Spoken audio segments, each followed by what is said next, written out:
കിരീടത്തിന് 6 റൺസിനരികെ വീണുപോയെങ്കിലും ശ്രേയസ് എന്ന ക്യാപ്റ്റന്റെ മികവ് അടയാളപ്പെടുത്തിയ IPL സീസണാണ് കഴിഞ്ഞുപോയത്. കൊൽക്കത്തയെ IPL കിരീടം ചൂടിച്ച ആഭ്യന്തര ക്രിക്കറ്റിൽ മുംബൈക്ക് 3 കിരീടങ്ങൾ നേടിക്കൊടുത്ത ശ്രേയസിന് പക്ഷേ പലപ്പോഴും വേണ്ടത്ര പ്രശംസ ലഭിച്ചിട്ടില്ല. IPL-ൽ ഇതുവരെ നയിച്ചത് 3 ടീമുകളെ. അതിലൊരു ടീമിനെ കിരീടത്തിലെത്തിച്ചപ്പോൾ മറ്റു 2 ടീമുകളെ ഫൈനലിൽ എത്തിച്ചു. കയ്യെത്തും ദൂരെ കിരീടം നഷ്ടമായെങ്കിലും ശ്രേയസ് എന്ന നായകൻ തലയുയർത്തി തന്നെയാണ് മടങ്ങുന്നത്.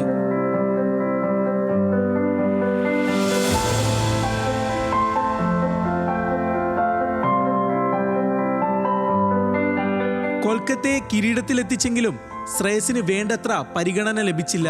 കിരീടം നേടിയതിന്റെ ക്രെഡിറ്റ് അത്രയും പരിശീലകൻ ഗൗതം ഗംഭീറിലേക്ക് പോയി. അടുത്ത സീസണിൽ കൊൽക്കത്ത അയ്യരെ ഒഴിവാക്കുകൂടെ ചെയ്തതോടെ പൂർണ്ണമായും അയ്യർ അവഗണിക്കപ്പെട്ടു. അവിടെ നിന്നാണ് നായകസ്ഥാനം നൽകി പഞ്ചാബ് അയ്യരെ ടീമിലെത്തിക്കുന്നത്. ആഭ്യന്തര താരങ്ങളെ കൊണ്ട് സമ്പന്നമായ ടീമിൽ നിന്ന് അയ്യർ തന്റെ ആദ്യ 11 കണ്ടെത്തി.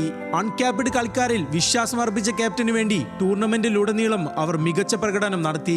ജയിക്കാൻ മറന്ന ടീമിനെ വിജയം ശീലമാക്കിയത് അയ്യരുടെ തന്ത്രങ്ങളാണ്. 2021-ൽ ഡൽഹിയുടെ നായകസ്ഥാനം ഏറ്റെടുത്ത അയ്യർ ആ സീസണിൽ ടീമിനെ പ്ലേ ഓഫിലും അടുത്ത സീസണിൽ ഫൈനലും എത്തിച്ചു.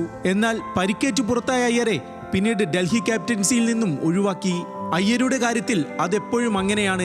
അയാൾ ടീമിൽ നിന്നും പുറത്താക്കപ്പെട്ടതൊന്നും ഫോം നഷ്ടമായതിന്റെ പേരിലായിരുന്നില്ല. BCCA കരാറിൽ നിന്നും പുറത്താക്കിയത് പോലും മറ്റു പല കാരണങ്ങൾ കൊണ്ടായിരുന്നു. ഒടുവിൽ ഇംഗ്ലണ്ട് ടെസ്റ്റ് സീരീസിൽ പരിഗണിക്കപ്പെടാതെ പോയതും ഫോമിന്റെ പേരിലല്ല.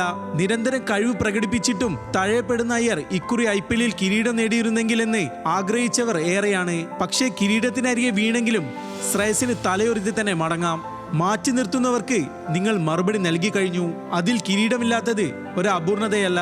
കാത്തിരിക്കുക, നിങ്ങളെ മാറ്റി നിർത്താൻ കഴിയാത്ത കാലം വിദൂരമല്ല. Sports desk, news Malayalam.